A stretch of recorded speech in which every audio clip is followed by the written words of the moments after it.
Some people said they should probably be on the run right now. They are victims who possibly had closure. I mean, like they probably had closure before now, believing that whatever they've lost, they may never have any means of getting that back anymore, right? But those responsible for their losses, the justice has been served only for president to wake up and say they are free to go because I've got the power to do that. Say, what? How? What about the victims? Do you not have any plan for them?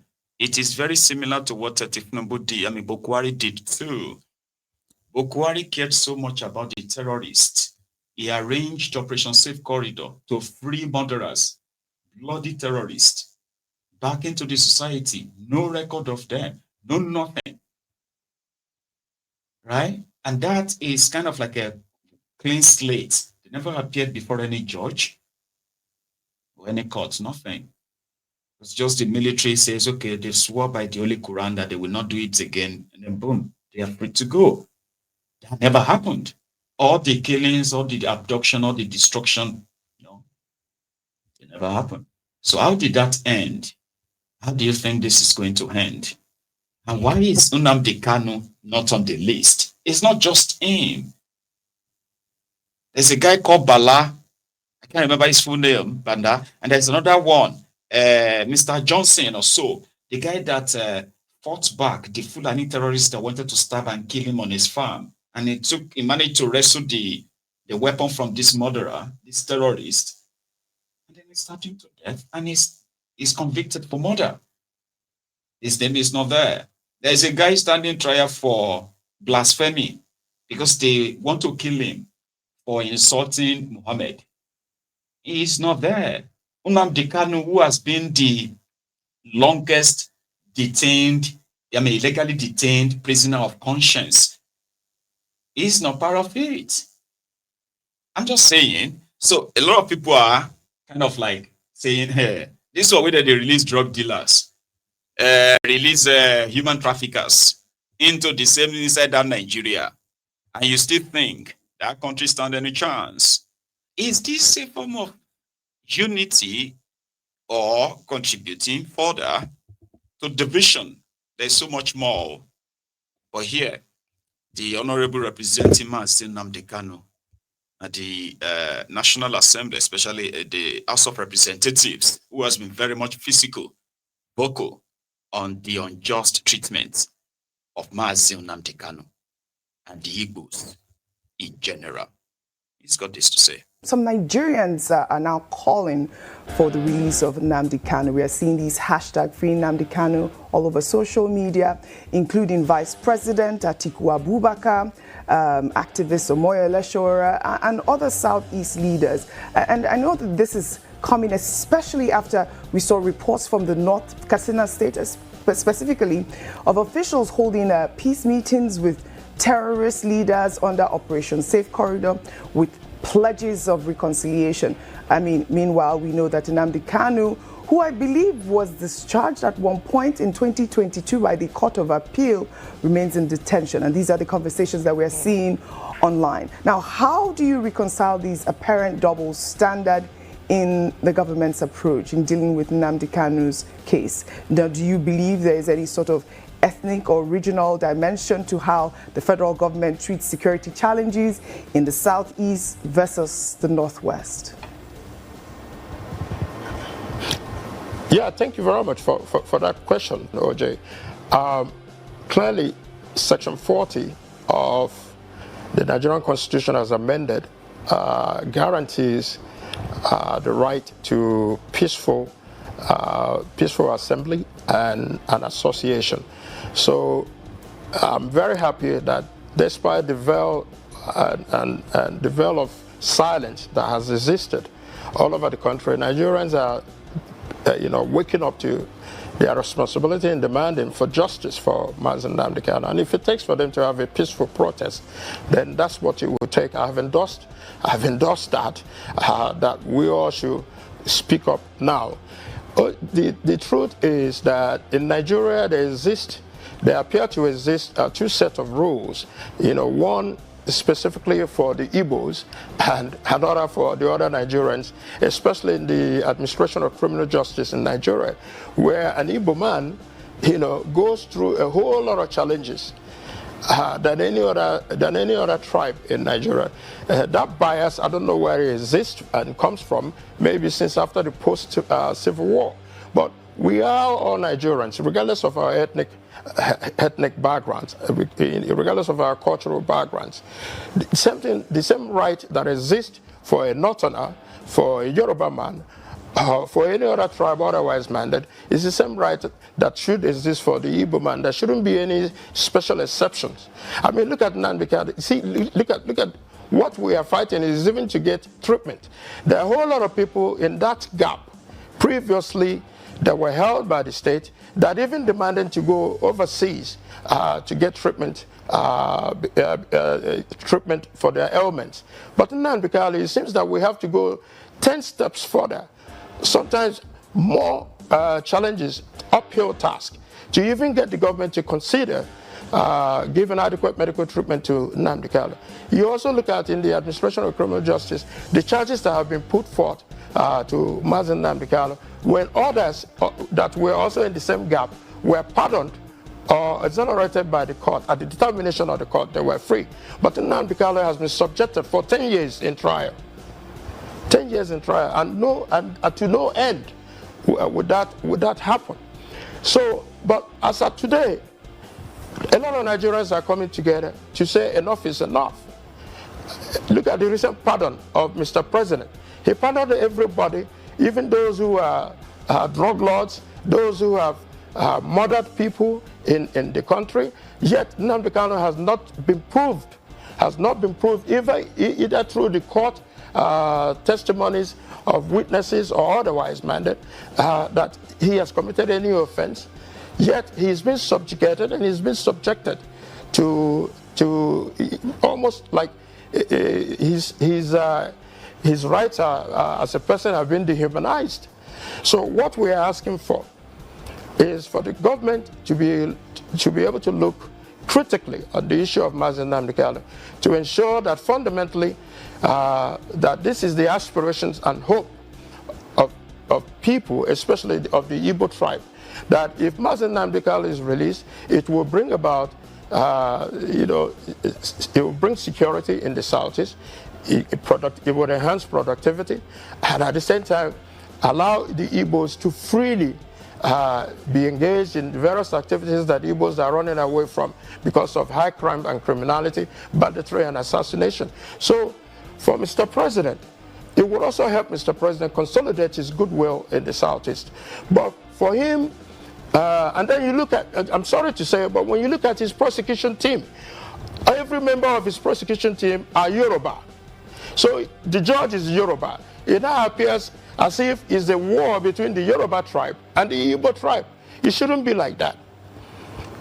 So for us, it is critically important for the government to be circumspect about this, and the Igbos are asking for it, and that this is our this is our hope and aspiration, that the president can consider universally the release of Mazen Nnamdi Kanu, so that Southeast can return to peace, and Mazen Nnamdi Kanu can come to his family and be engaged in productive activities as he has been previously. That he's demanding for and demanding for the welfare and well-being of his people is not it's not a crime. Right. Anybody can demand for the betterment of their people. After all, their people, which are the Igbos, themselves have felt exceedingly marginalized in this project called Nigeria. But we are Nigerians. We need to come together and work together, hand in hand, to ensure that what is good for the other tribes and what is good for every other person is also good for the Igbo man, and begin to stop. That is what we want. Before you end up over talking like jam talking. Do you get that now? So it is pretty much obvious that those who are keeping Nnamdi Kanu, they are keeping him as a trophy. And it was meant to be Bokuwari. Now, Bukwari is officially dead. Okay, so why is Tifnubu holding him? Who are those holding Tifnubu from actually like obeying their own laws in this sense? So Tifnubu decided to free drug dealers, murderers, human traffickers, gun runners with no blinking or anything, right? And then a man that they have locked up so illegally,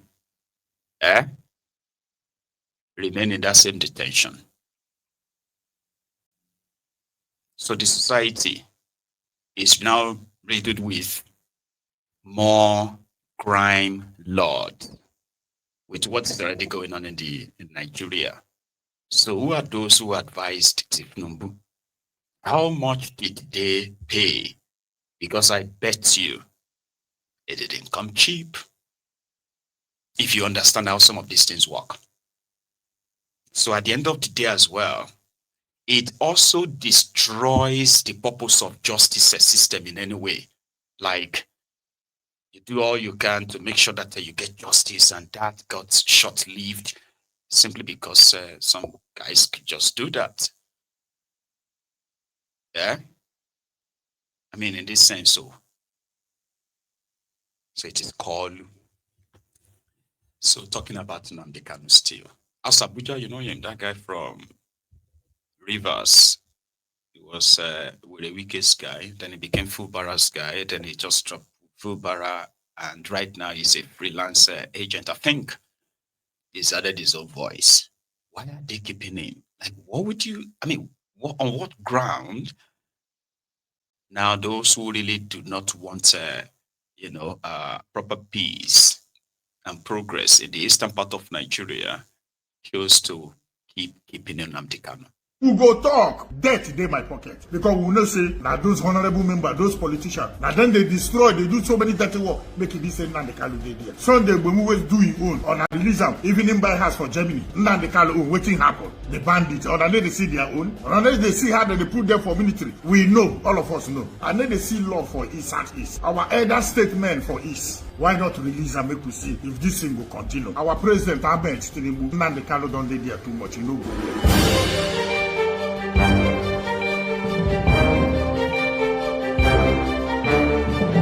I greet people of Nigeria. I greet people of the world. General ASABUJA, they greet honor. The man who honor like and the man who honor hate. I they greet honor. Betty water, the arms of the cherubim, the kwikwi of the seraph, the good and the bad and the ugly. And they greet honor. You don't take and never talk about Nnamdi Kanu. And you don't go where Nnamdi Kanu don't dey prison too much. No be like this. Court go give order. The government go disobey the order. Even though you sleep your wife, now like this. And they see the hatred we are Southeast Day. No, you know they hide again. We are Southeast Day. And the hatred also they from us. People from East, now then they set this in Nnamdi Kanu. Now then the press make it no command. We all know, no be hiding thing. But the rule of law, make we obey rule of law. Our president, Ahmed Tinubu, Nnamdi Kanu don't dey there too much. You know go well. Okay, make we see now. You know, see Fulani people. See how government, both governors, how honorable members, how would they negotiate with Fulani? The head go come out to do meeting for upland. Even the worst part, they give us condition. They give Nigeria government condition. They give governors condition. Wetin happen for Nnamdi Kanu? This one they come out, they give condition, say they want like this, they want like this. When they talk finish, they go back to desert, go back to bush. Nothing they happen. Nnamdi Kanu, wetin happen? Or I find something just to hold hand. Now make I say, I they see the hatred for East here. For North, then they come out, they discuss, they talk. We they even do it to give them a message, put them for our military. Put them for uniform, give them position. We know they do well. We they just show love for one side. We they show hatred for one side. Waiting in the Kanu do well, another person never do. The bandits, or they see their own. Or they see how they put them for military. Even on they say that they carry food, go give them. How do they get all these guns where they get? No be our people. Who go talk? As an don't plan to the killers, no wahala. They think what I say go talk. Death in my pocket. I am Mr. Death on the pocket. And they carry a waka. Nigeria na go wake up, masses na go wake up. The oppress is too much from the honorable member, from the politician. country where people just they do anyhow. If they put law to silence us. And people they use Nnamdi Kanu name they lie. People they use Nnamdi Kanu name they kill people. People they use Nnamdi Kanu name they commit different things. They buy people, they do this thing. We know, all of us know. If you know position, they use Nnamdi Kanu name, they do rubbish. So you go still there. Opposition they kill, they do dirty work, making Nnamdi Kanu still remain there. People they call community war, community robbery, community kidnapping, community stealing, all Nnamdi Kanu. And then they say this is no go where. When you see white, call them white. You know go where. Our elder statement for East. Nnamdi Kanu don't suffer enough. Waiting happen. The oppress and intimidation no be so now. Sunday when we will do it own on a release them, even in buy house for Germany because a Yoruba man or waiting. And then they see love for East and East. And then they show us love. And then they show us hatred. Like say we no follow for the country. East no follow for the country. And I tell them, and I tell us because we know say now those honorable members, those politicians. Now then they destroy, they do so many dirty work, make it be saying now they can't do there. Why not release and make we see if this thing will continue? Some governor they fear for East. Who go talk?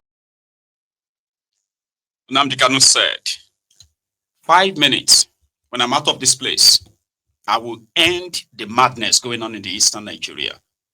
It's not that he's going to become a macho man. He's going to carry a machine gun. And no. It is Nnamdi Kanu. Out of sight, it is out of mind, they say. But not for Nnamdi Kanu, for those who genuinely, I'm talking about those who genuinely just listened to him.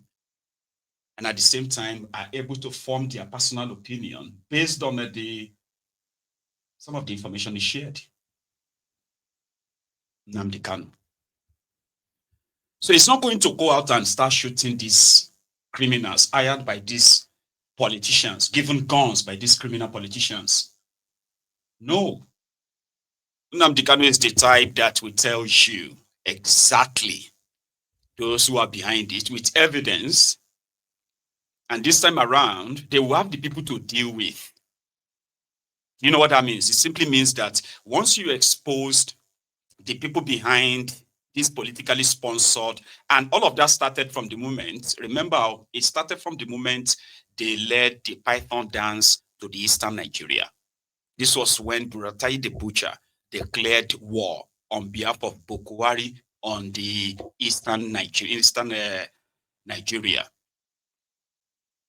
And from that moment on, you had anarchists who are in military uniforms, burning villages, shooting civilians in their homes. And it's been like that for the past 10 years. So every other thing that developed in the eastern part of Nigeria, including some of the militia group put together by these Igbo governors in their states, who are also terrorizing their people, at the same time, hunting down those associated with the IPOB to label them the terrorists. So if Nnamdi Kanu is out of that place and is able to tell you, the people of eastern Nigeria, especially those of you who they have managed to use their propaganda so far, right? Whose their propaganda has kind of like worked on very well, because I've read a lot of you are like, he's destroyed our region, he caused the unrest, he incited the youth, all the youth who are now agitated in eastern Nigeria was in, as if to say the same youth were not existing when Nnamdi Kanu was free out there. The youth, they were grouping with their flags, colorful, and their number intimidating, all screaming the name of one man, Nnamdi Kanu, Nnamdi Kanu. At the same time, religiously chanting the name of the nation that is so dear to them, because Nigeria has disappointed them so much that way. Biafra, Biafra, intimidating so much that people feared that these guys that they are seeing behind Nnamdi Kanu, if the government doesn't do anything, then they say if the government didn't do anything, they are going to turn to dangerous people. All these guys who are afraid of what, or probably afraid of their own deeds, are afraid of Nnamdi Kanu. You see what they have done after they kidnapped him. So if he tells you that, give me 5 minutes when I'm out of this place, because it's going to be you and them, then It's not going to be that hatred or whatever they told you about Nnamdi Kanu, whatever thing you believe and all that, including those of you who have suffered in the hands of all these armed group, different armed terrorists in that place, including the military. Those of you who have felt so humiliated for your region being militarized and the rest of that, and you put the blame on Nnamdi Kanu, not the governors who actually invited them over, and not Nigeria.